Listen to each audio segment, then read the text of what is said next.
Welcome to Facebook Live, everyone. As we get used to this new software that we are using, certainly is the bee's knees, but true to fashion, Steve and I try to adapt to new technology or new ideas, and we are a bit of slow uptake on these things. But No. certainly today is very important in terms of what to do coming into this festive season, because I believe that. This year more so than ever, people are going to get themselves financially hurt if they don't know how the dynamics work around Christmas and what to look out for, and certainly a few key rules that we need to adhere to as we barrel into the silly season. And it is not called the silly season without reason. We see many bloopers around this time. But before we do that, Steve, welcome. We did meet up earlier today. Unfortunately, you didn't shout me breakfast, so I had to pay for my own as usual. Must be the effect of the latest interest rate rise. Yeah, well, 0.25, that just takes a few more cents out of the budget. And you're an expensive eater, smashed out like when it's my shout, you're an expensive eater. When it's your shout, we're at Hungry Jack's. Literally. Yeah, even that is becoming expensive, and that's a direct impact of inflation, I suppose. I don't eat a lot of that sort of fast food stuff, right? But the other day I went into drive-through Macca's and just got like a meal, a bit of this, bit of that, and I truly thought it was going to be like $8, and it was like $22. And I thought, wow. Gone are the days of $8, Steve. You're living in the yester world. Well, it must be. It goes to show you how often I don't pay.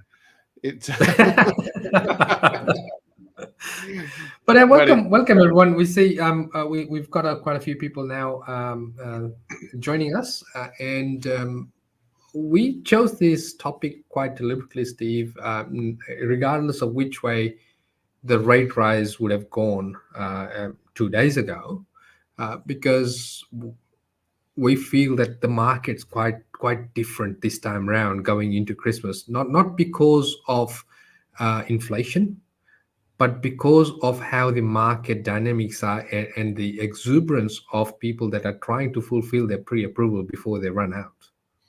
Yeah, it's a good point, but I think you have to overlay everything else as well. So we've Absolutely. Never had a Christmas period in terms of what we do, buying, ever. When you really look at it, all these little bits and pieces that have come together, we haven't had this before. And so what it really does is it sets the stage, I believe, for a very unique marketplace this Christmas, and probably an even more unique first quarter is the way that I describe it. But I think, Vic, tonight we'll also go through the do's and, well, not the do's and don'ts, but maybe the checklists on what you should be doing at Christmas, or before it and just after it and during it, of course.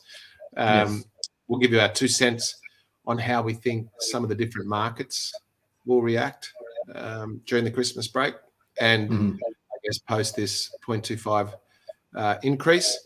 And is it the straw that breaks the camel's back in a lot of different scenarios?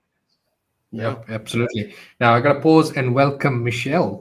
Michelle, you seem to want adult interaction, being on maternity leave for a little while. So certainly welcome. One of our star team members who's just been on maternity leave and will be coming back in a few months' time. So she thinks. Yeah, that's what she thinks, right? And we've already replaced her. Yeah, just that was the ultimate view. No, not at all. Yeah. Everyone. We've replaced her with a bus driver. Bit of an inside joke there.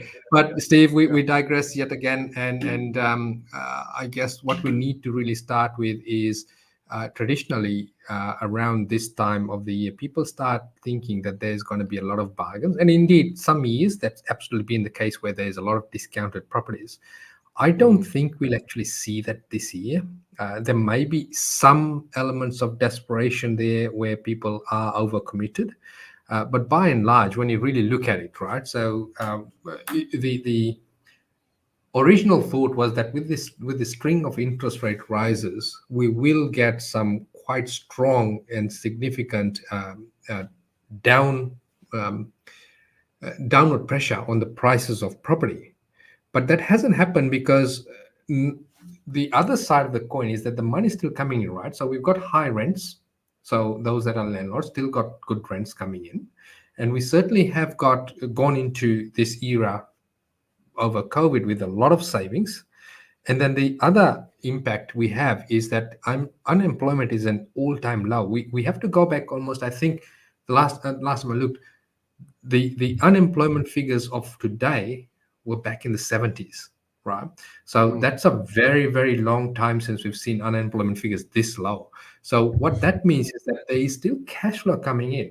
Now, and we also, when the lenders are qualifying you, and I understand that most people, when they initially took out the loans, they were being qualified at, say, 5% interest rate when the rates were 2.5%. But they had a buffer in place, but they also looked at it from a debt commitment, debt to income ratio. And usually, if more than 30% of your income was taken up by mortgage repayments, you were deemed to be in mortgage stress, right? And dare I say that even before going into COVID, even before going into this interest rate rise, we were already, especially in the Sydney and Melbourne markets, and the higher priced markets of the other states, we were already above that mortgage stress. I think we've been redlining it for many years. In fact, the whole, I guess, affordability argument's been going on since Jesus was a boy. Yeah, we've seen it. Absolutely. I think we mentioned it a couple of months ago. There was an article from the 1950s saying that, home ownership is unaffordable.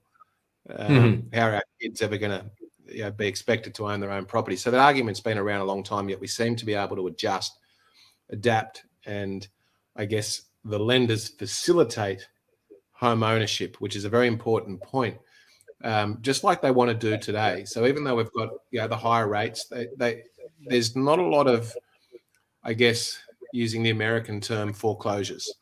It's not like it was in the yesteryear where it was just slap it out with a foreclosure, mortgagee in possession, and let everybody know. This is a far more covert, I guess, era where they're not blatantly advertising that it is mortgagee in possession. Now, having said that, I haven't seen too many at all. And I think Australians' capacity to be able to absorb the rate rise, I think, will continue. But there will be different markets to react differently, which we'll go into a little bit later on tonight. But when I said, Vic, is this 0.25 the straw that breaks the camel's back, I'm not necessarily talking about mortgagee in possession. I'm actually talking about there's several knock-on effects, which is just going to be, another kick in the guts for a lot of people. And the first cab off the rank, other than those that hold a mortgage or several, this will flow straight down the line into the tenants, into the vacancy rates. This will put more pressure on a diabolical situation already, which is quite, I guess, chicken or egg scenario, because a big part of the inflation is actually the rental increases. And so we'll just feed that little bit more. And that's one component. We'll go through several other components tonight as well. Yeah, absolutely. And talking about inflation, Steve, Reserve Bank has clearly flagged that we may be at the peak, but they're not sure 100%. So we are going to slow decline. However, the other thing they flagged really importantly is that the inflation is not going to come back to normal rates of 3% that they're aiming for until perhaps the first quarter of 2025. Now, what that translates to is that perhaps we'll be pushing back further the rate cuts, and there may be one or two more rate increases in the early new year, right? If inflation keeps the way it is. So maybe we should cut back on our Christmas gift expenditure. And do our little part in terms of keeping the inflation down. But on a more serious note, when you look at inflation, that's only just part of the equation, right? We've got also the global events that are contributing towards keeping this inflation relatively high. So your Middle Eastern war is a really important component, because that plays around with the price of fuel and the supply disruption of supply chain. We've got the war in Ukraine that certainly, 1/3 of Australia's timber comes from Ukraine, and your electrical harnesses for cars are made in Ukraine. So there's a whole lot of stuff that will get pushed into undersupply. Even with the building trade as we stand, there were articles that construction was back on foot because you could start getting supply, but that was only very temporary. And if you go to Bunnings now and try and take a big order, they will get you to order online and then they restrict, right? So you can only take a certain amount of timber out of the yards at the moment. That's as clear an indication that we haven't solved this supply issue as yet, which will then, of course, keep the inflationary figures quite high. And the fact that unemployment is at an all-time low means that your traditional unskilled labor has got plenty of jobs to choose from. So therefore, they're commanding, on a construction site, they're commanding the salary that they want, the hourly rate that they want, which all ties back into keeping the inflation relatively high. And as we get into this heavy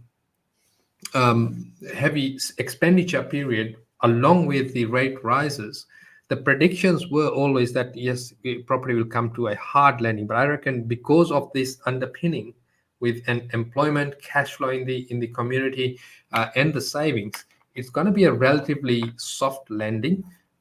Also because that we are hugely undersupplied, right? So right now we're seeing, Steve, just three types of properties, right? One which is something that's really been a thorn in the side of the investor or the homeowner. It's a rundown property, where you mentioned in one of the podcasts, under power lines in flood zones and whatnot, and they're being flogged in, and people are paying a premium because there aren't enough properties on the market, good quality properties, and their pre-approvals are running out.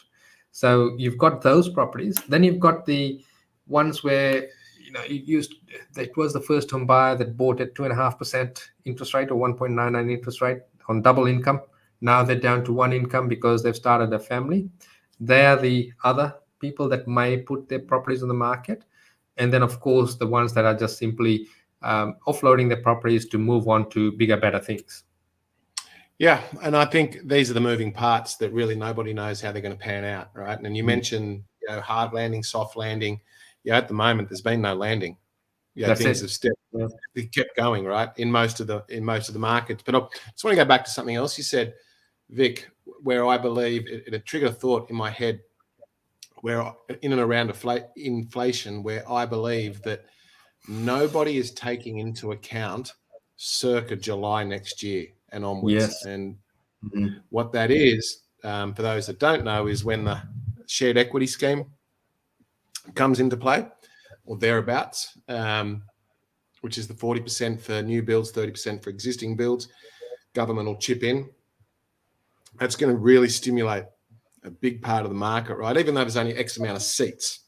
But that'll also coincide with the government and their housing accord, trying to build 1.2 million houses, which, as we've said a million times, will not happen, but they're going to have a red hot go. So if they get some sort of momentum between those two, I guess, levers, we'll call them, or components, factors, it's going to put immense pressure within the building industry on wages, because there's a lack of trades already, on materials. You're going to see them jump again. And the wheel continues to spin.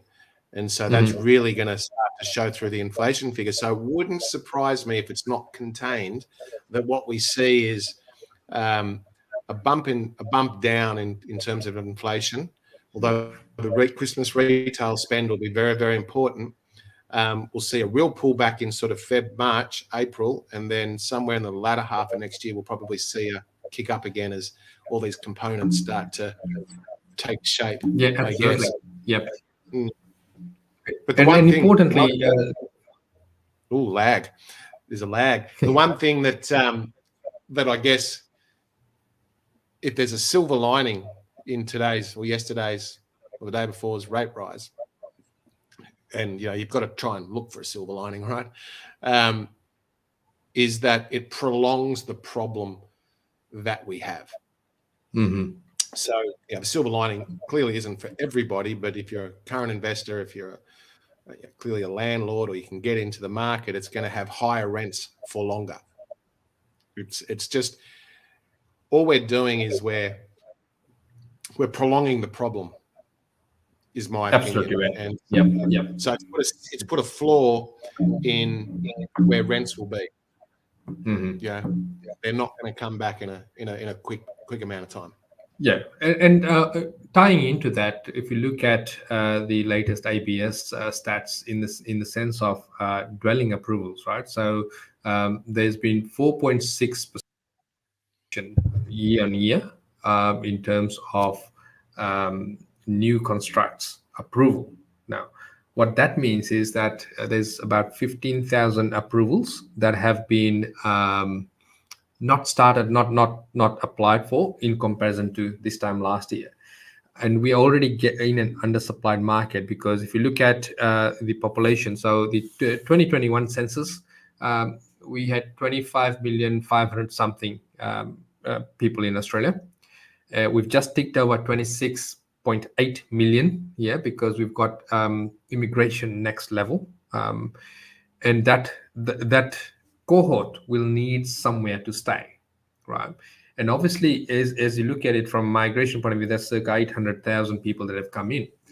They're not coming in with their fridges and microwaves, and so when they come here, they're going to buy. And obviously, when they're buying, they're adding to the inflationary pressure. So we've got less properties being approved to be built. We've got more people coming in. These more people coming in are then going to buy white goods. They're going to buy their car. They're going to buy all of the necessities of life, which then puts more pressure on inflation. And whilst we're throwing everything at it by utilizing a very blunt instrument to try and calm down inflation by looking at increasing the cash rate, it's being nullified by the people coming in. So it's going to be a very, very slow slide back to acceptable inflation levels. We do want inflation because inflation then means growth. And traditionally, when you have a higher inflation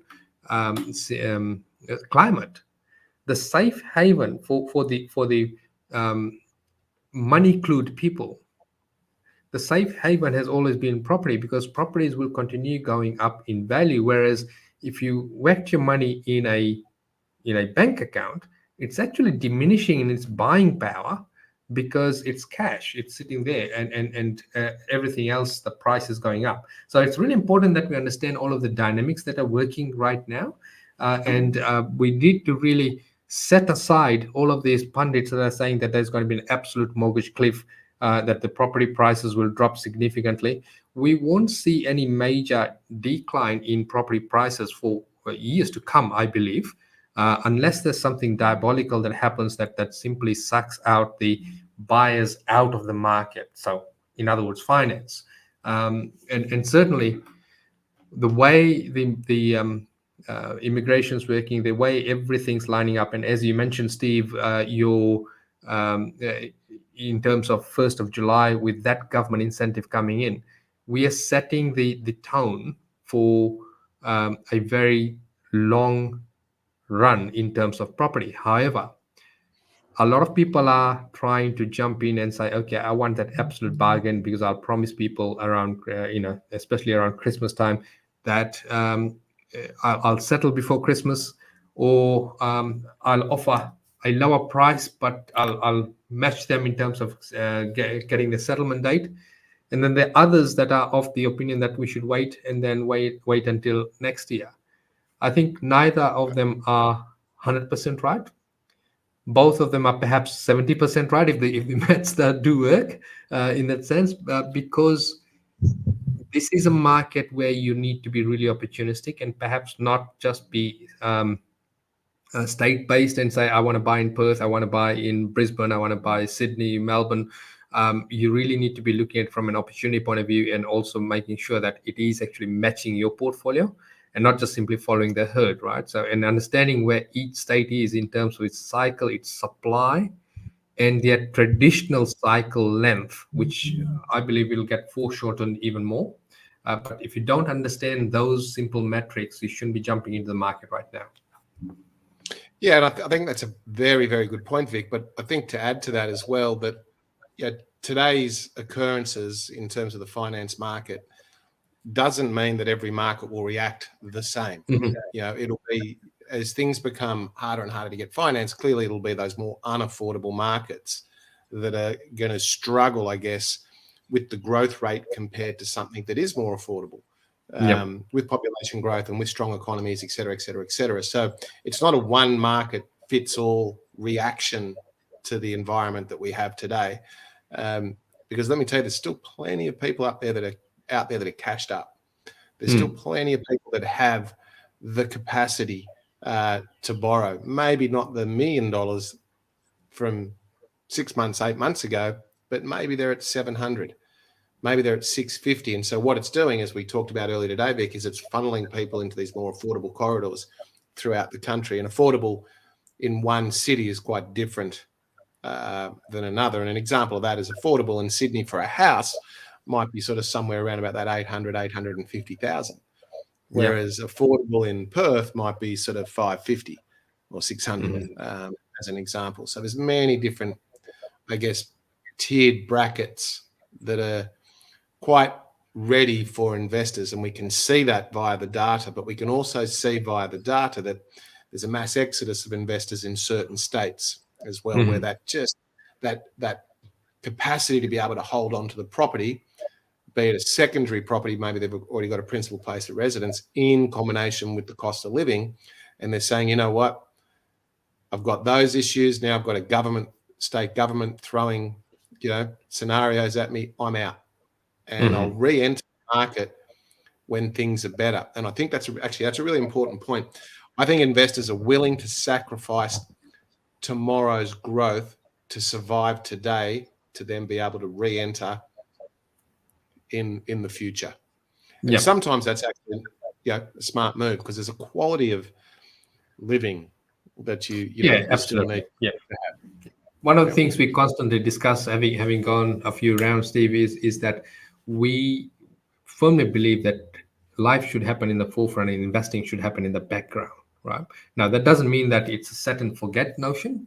You still need to be dynamically involved in your portfolio, but it shouldn't be such a scenario where you're down to, deciding whether to go out this week or not, right? Now, obviously, you don't want to put yourself in that situation by really forward planning your portfolio.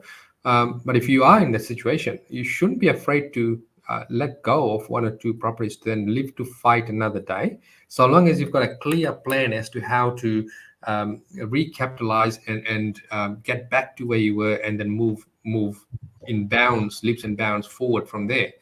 Importantly, if you are looking at selling, talk to your accountant first. There are some tax implications, obviously, when you sell. And when you sell, you're selling all of the future growth with it. I believe we've said in a previous podcast, Steve, that most people tend to offload the property just before dawn, the darkest hour. But the dawn lasts very short period, and you've got lots of sunshine after that, right? So be mindful of making rash decisions based on just normal cyclical movement to combat inflation, because high interest rates rarely last more than 18 months. Right? Historically, they have not lasted more than 18 months. All right, Vic, let's talk about now some of the things we need to be aware of during this Christmas season as investors. Yeah, and we tend to talk about it every year because it is that important, and a lot of people tend to forget these little checklists, if you will. So let's start with a few items that we need to be aware of as we come into Christmas. And the very first one is insurance. Yes. Now, the problem with insurance is whether it's your renewals are via snail mail or email, sometimes you just won't get them, right? And if it's not right in front of you, you'll be surprised how many people lapse into not being insured. In fact, I've done it this time around with a couple of properties. So how we get around that is, we've all got our own little, I guess, ways to do it. And Vic mentioned a good one today, but for me, it's set calendar events. a month for expiration, so that subconsciously you're looking for the renewal. Vic's one was to preset So an email. I use Which I thought was Gmail, pretty and good. I use the send later function. So once I've paid a insurance premium, I immediately go to my Gmail. I write an email to myself with a send later, which is 1 week off 1 year from when I've just paid the bill. So you never forget, right? No system is infallible. You need to be looking at your emails, right, to begin with, to be able to get that. But Or not really, skimming them. yeah, not skimming them, absolutely. Now, I wanted to digress a little bit, Steve. Andy mentioned that if this is boom time, I don't believe so. Right? People throw around the word boom frivolously. Boom was during COVID, right? Everything lined up, and there was a cheap rate. Everyone could afford property. I think we are in the market right now, and I wanted to flag this so that we don't financially hurt ourselves. We're in a market where there'll be long sustained growth, right? The trajectory will be significantly upward, but will not be a boom market in the sense that you buy today, bang, you're 100,000 more tomorrow. In that sense, right? We need to be very mindful not to use that four-letter word frivolously in property, because of the fact that you have many different dynamics working within the market and the markets within markets, and as we already seeing a good example of that is the regional markets, right? They're starting to contract, right? And they're starting to contract not because they were bad investments. The demand has dropped there because we're now starting to drift back towards metropolitan, because we need to get back into the office environment. So a lot of companies are starting to work on hybrid arrangements where you're in the office 3 days and working from home 2 days. So there is a reduction in the demand for regional, which has then taken the exuberance out of the market. So it's naturally settled the prices down. Properties are sticking on the market longer. It takes longer to rent out a property.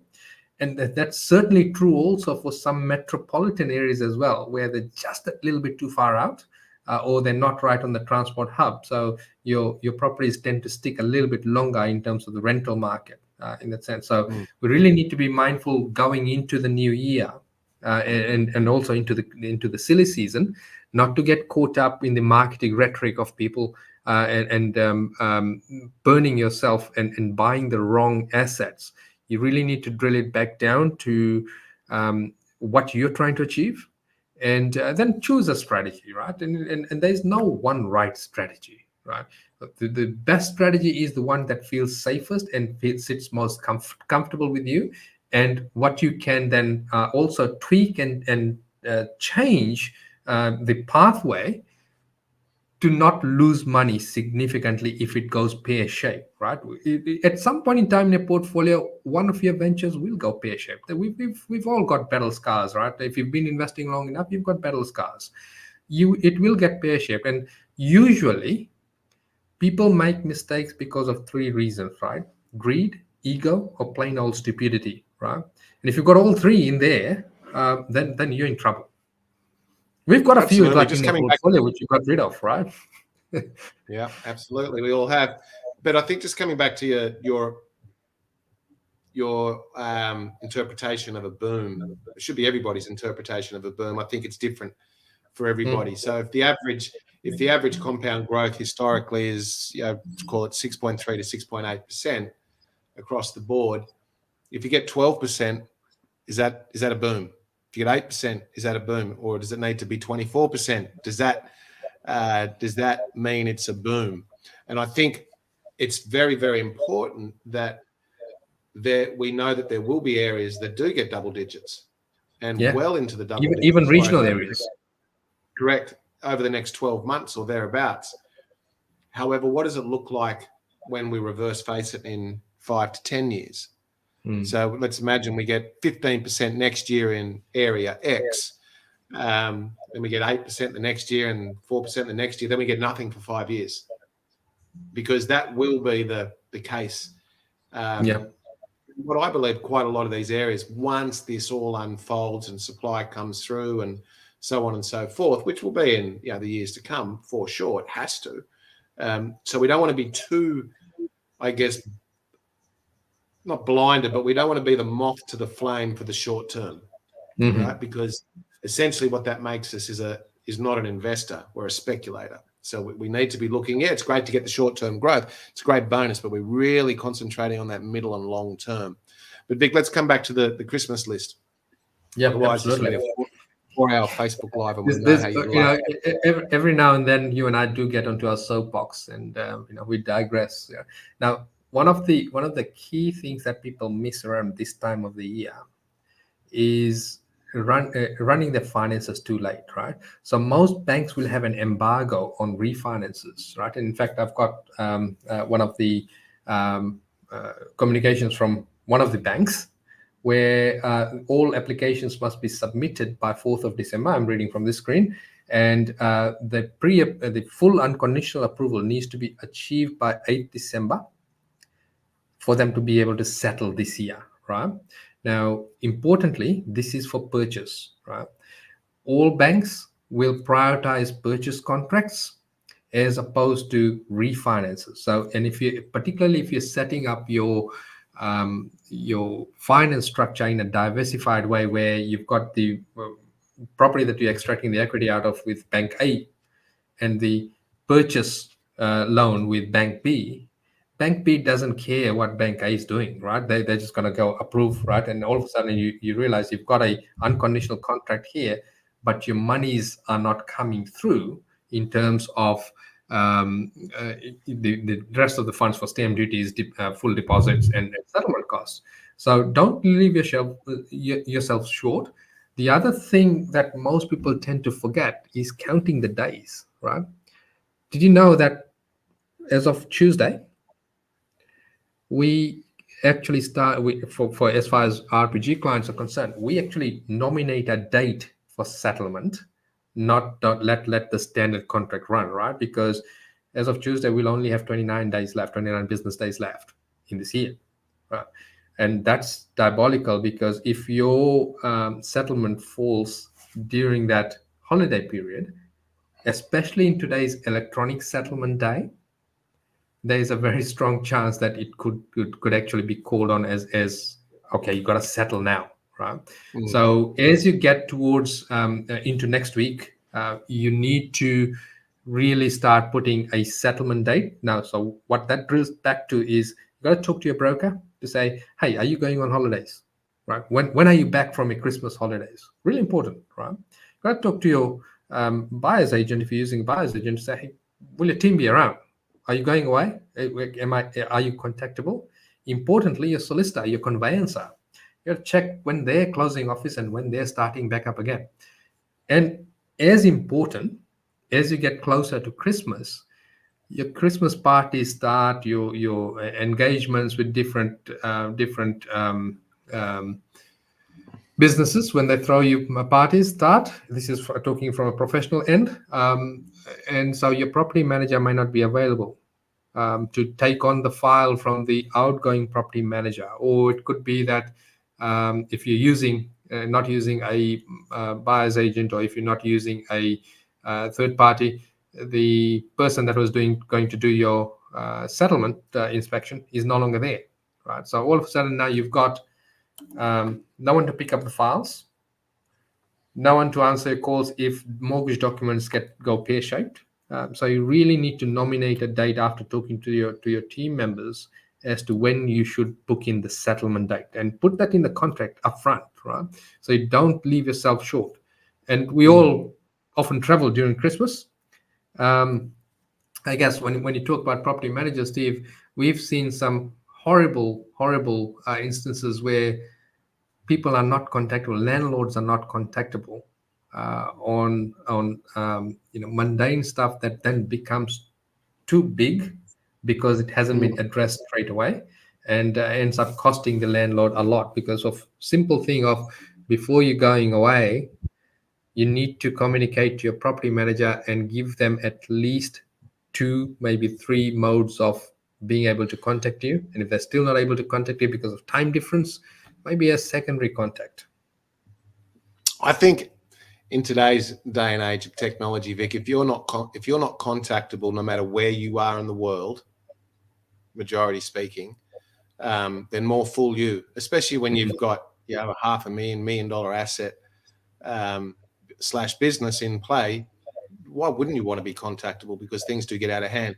But speaking of property managers, one of the things also on the Christmas checklist for those that are purchasing at the moment and are going to have a settlement in and around Christmas, be wary and make sure that you're thinking well ahead in terms of those lease term conditions so that you get yourself out of that Christmas period. So really, the rule of thumb that we have is I don't want any leases ending from, say, the beginning of November through to the end of January.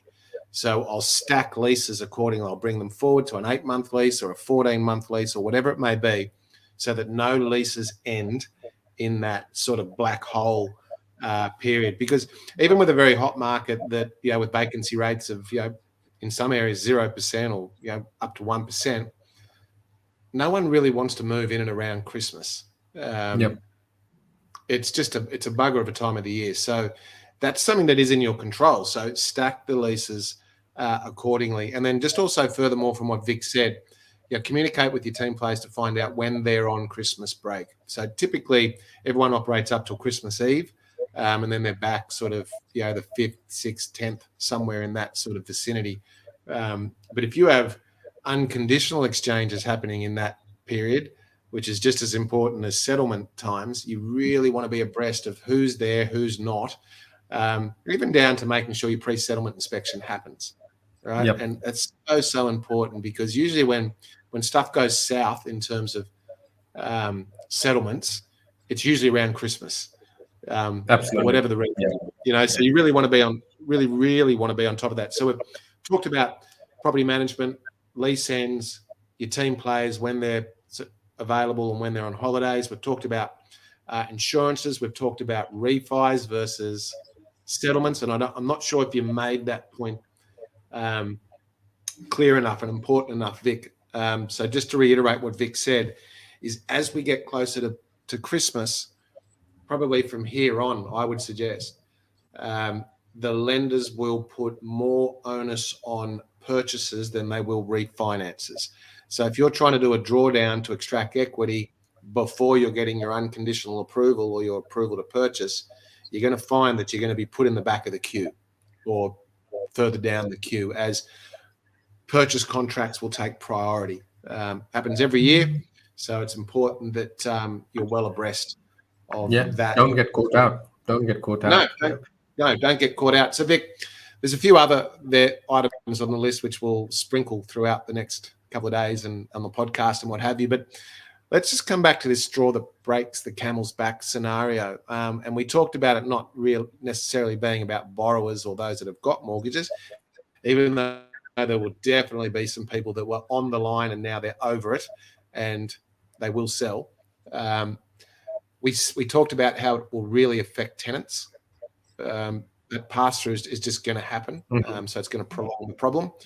But I also want to speak about how some of these different markets, if we've got enough time, which we do, how some of these different markets will react accordingly.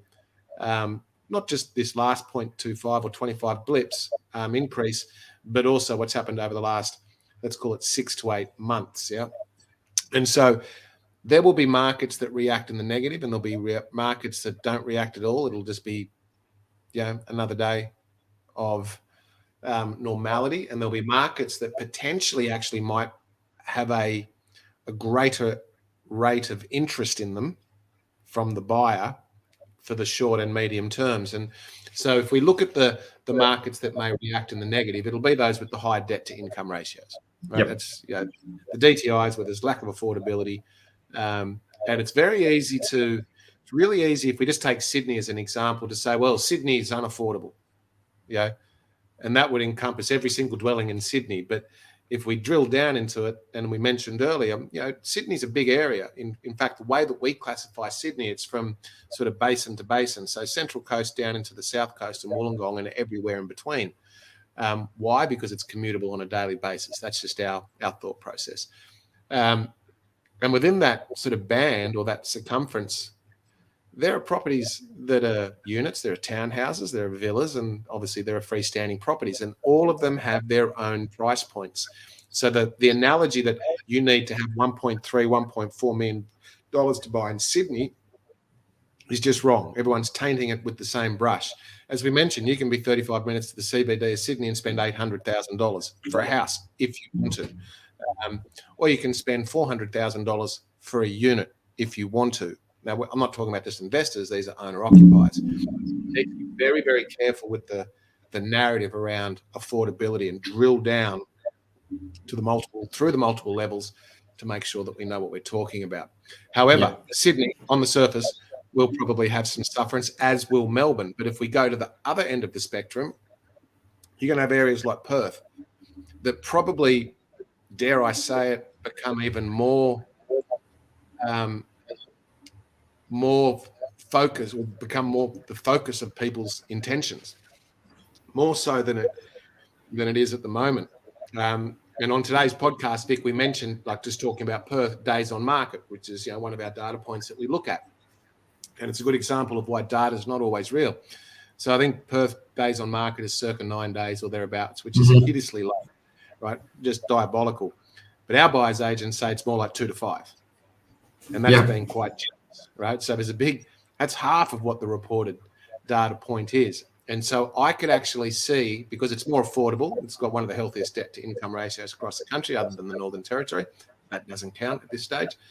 It'll be very interesting to see if buyer attention even more so gets onto the Perth market. Perhaps the same for some of the quality regional markets. Maybe attention goes there. Maybe Brisbane. I think Brisbane will be a market that just continues at its current trajectory. Personally, I don't think it'll have a spike up or a spike down yet. I think South Australia will probably be a little bit like Brisbane, but there's going to be some areas which probably have a greater rate of growth immediately for the short term, and I think that's super dangerous because I don't think they've got much. They haven't got much kudos in them for the medium and long term, and I'm happy to stand by that. You've been the same. We've said that for quite some time. In that Adelaide, on the peripherals of the Adelaide market, is to be specific. So I think there's going to be these different markets that react very, very differently after today's or Tuesday's rate news. But I think what's also important is that we can't underestimate people's resilience either. No, and people don't want to lose their head, the roof over their heads, right? So they'll do anything and everything, including taking on a second job. And because we have such low unemployment, that will be fairly easy to then get that extra cash coming in, because most would know and hope that this is a very short stint, that they need to cough up the extra cash before life becomes normal.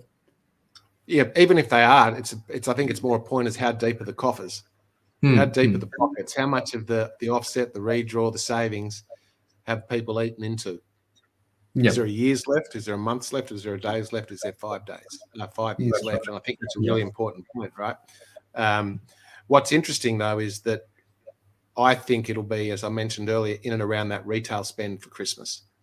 I think that's going to be a hugely, hugely important governing data piece, which will show us really how bad people are, or how hard people are doing it, and also that credit card data as well as we've absolutely, and which is one of the things that traditionally what in a normal market. Going into Christmas, there'd be people that are keen to sell because they're moving life, they're moving to different state, different job, or they're just keen to get to the money before Christmas. Also, in terms of investment properties, because 31st of December is when the land tax bill is calculated. So a lot of people are really keen to offload their investment properties before Christmas.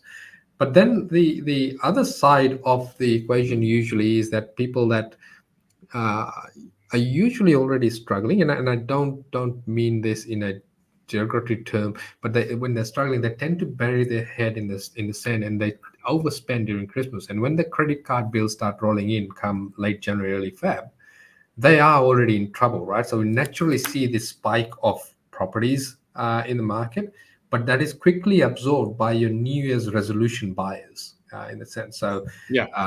this is where often in a normalized market, which we're not in, right? In a normalized market, you will see that blip come February where there is an increase in pricing in most liquid areas.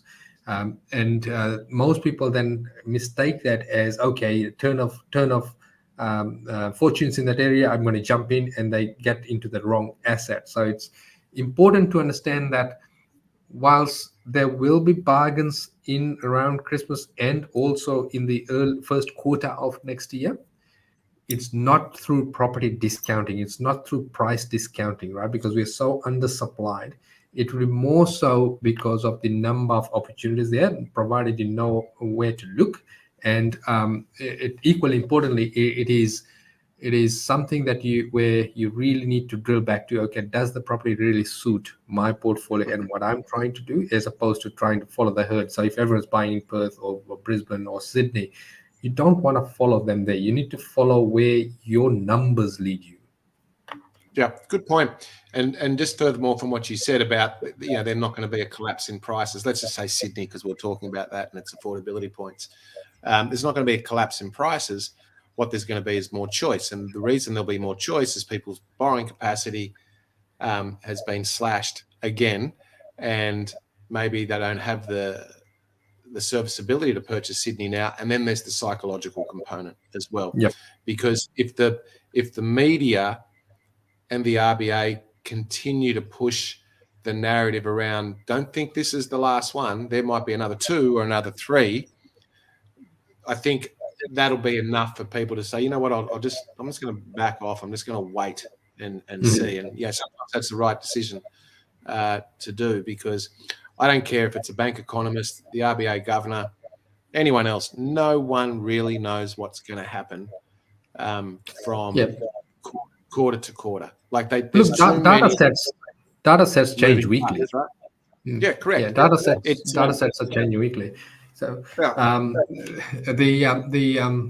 important thing over here is understanding that we are predicting the future based on the sets of data that's in front of us, but there's no denying that we're in huge undersupply, right?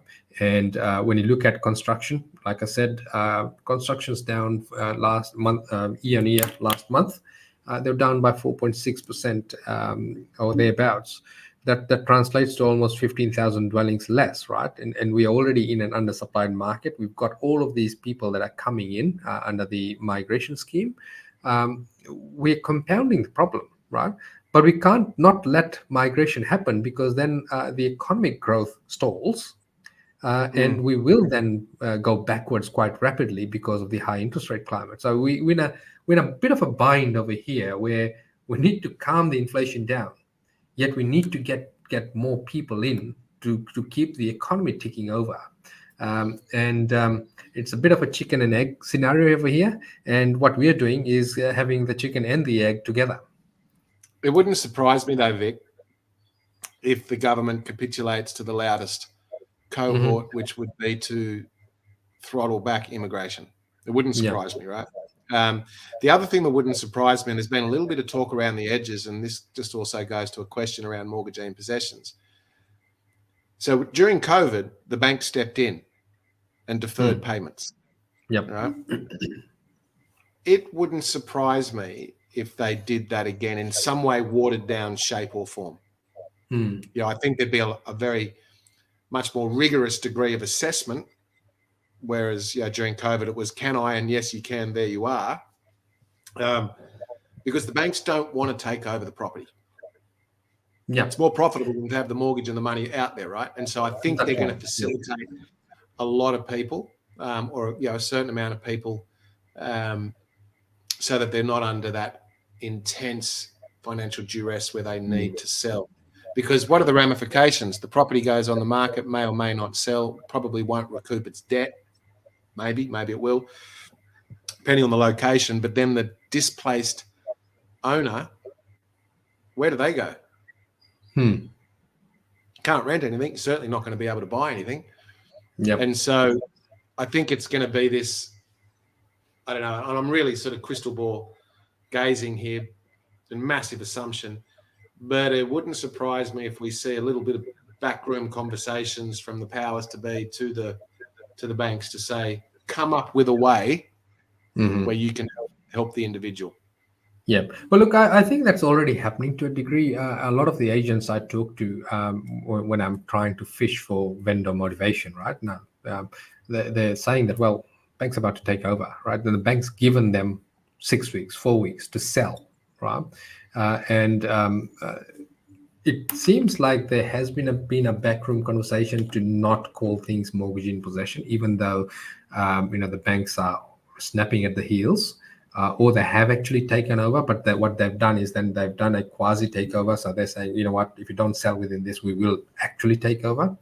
I'm starting to see more and more of that, more so in the Sydney market. I believe in the first home buyer band, where people pushed their lending limit to 1.2 when they really only could afford 1 because of the lower interest rate.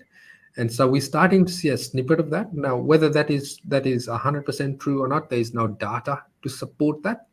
But certainly, another set of data is actually real life conversations with agents and stakeholders, right? So that gives you the inside intel, what numbers can never tell you, right? Numbers can only tell you only half the story, right?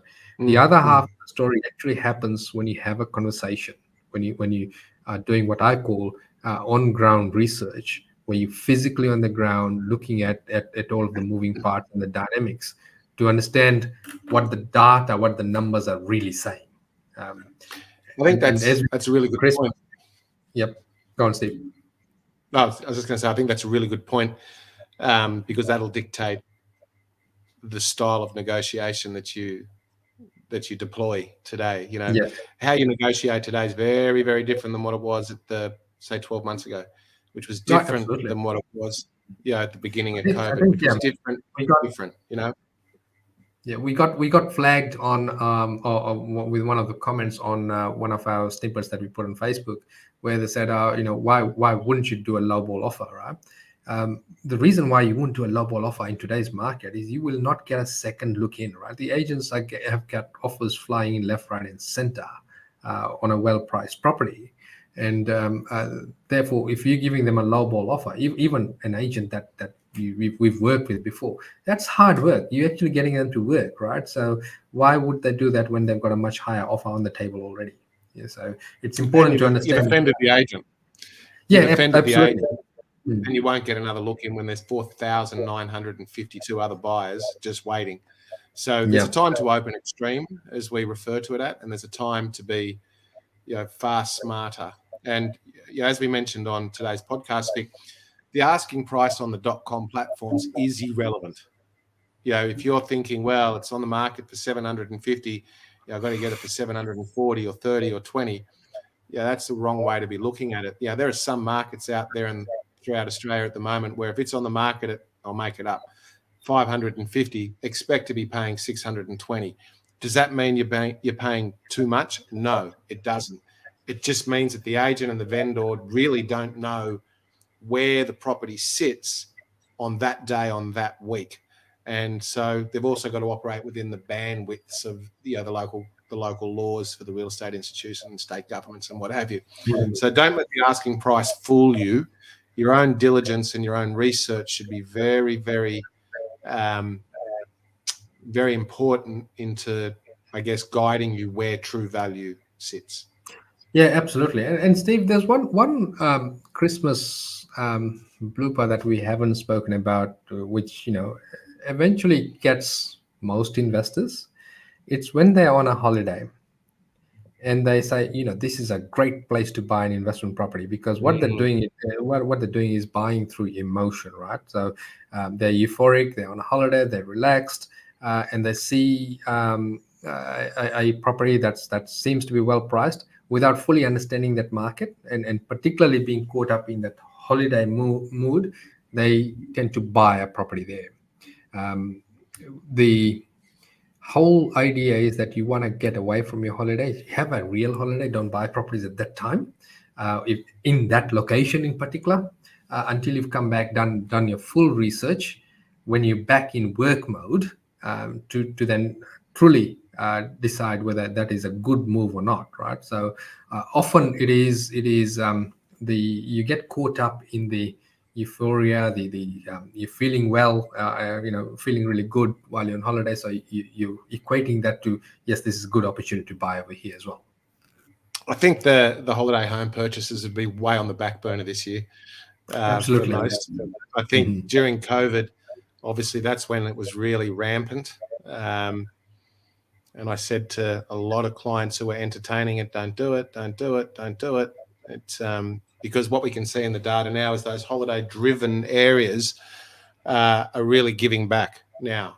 They're a lot harder to shift because they're a secondary dwelling that's not necessary. Forget you're an investor. I mean, even though you are technically an investor, but if you've got your home and a holiday home, what's more important to you in today's environment? It's the castle, your own home, right? So that the secondary home is going, and I think that'll continue to play out. In fact, I remember you and I having a conversation, Vic, where you were going to buy down south. Absolutely. During it. I bet you're glad you didn't. Well, actually, maybe not that area. That's gone up. It's gone up in value. I couldn't get into that area, right? So I was still putting an investment overlay on it to make sure that I'm not just having that rosy thought in my head that we'll be down there every weekend. We're just talking about our houses or units in up the Central Coast, where I'd initially bought them with the thought of taking family there, friends there, and in the 15 odd years that I've owned it, I've probably been up there 10 times. That's about it. And it was not during the peak holiday season, because that's when the best money was coming into that property. And it was overcrowded at the time in that area, so it didn't make sense to go there. So it's really important that you don't get caught up in the emotion side of things, especially in a time like this, and also don't get caught up too much in, I'm going to miss the market because my pre-approval is about to run out, and so the first thing that I get, I'm going to grab and put into my portfolio, and it'll work out. It'll work out in the short term, yes, absolutely, because we're so undersupplied. But you need to be looking at it from medium and longer term as well. So definition of short term being 2 to 3 years, medium term is 5 to 7 years, and long term is 10 year plus, right? You really need to be thinking of it as in that area. So know what the growth cycle is in that area. You really need to be thinking of it of holding it for at least 2 cycles to get the best bang for buck, right? Don't speculate. Yep. So as we wrap up, Vic, what's the big takeaway today? Mine is, yes, we've had a 25 blip increase, and it sucks, and just about all lenders have passed it on in some way, shape or form. But it doesn't stop you from renegotiating. If you don't ask, you don't get. So get on the phone. The banks, the lenders are super competitive at the moment. They want your business. So jump on there. And we've talked about the little, I guess, the ways to do that. And just to refresh people, say it's one of the top 4. Go search throughout their website for the discharge tab page, part of their website.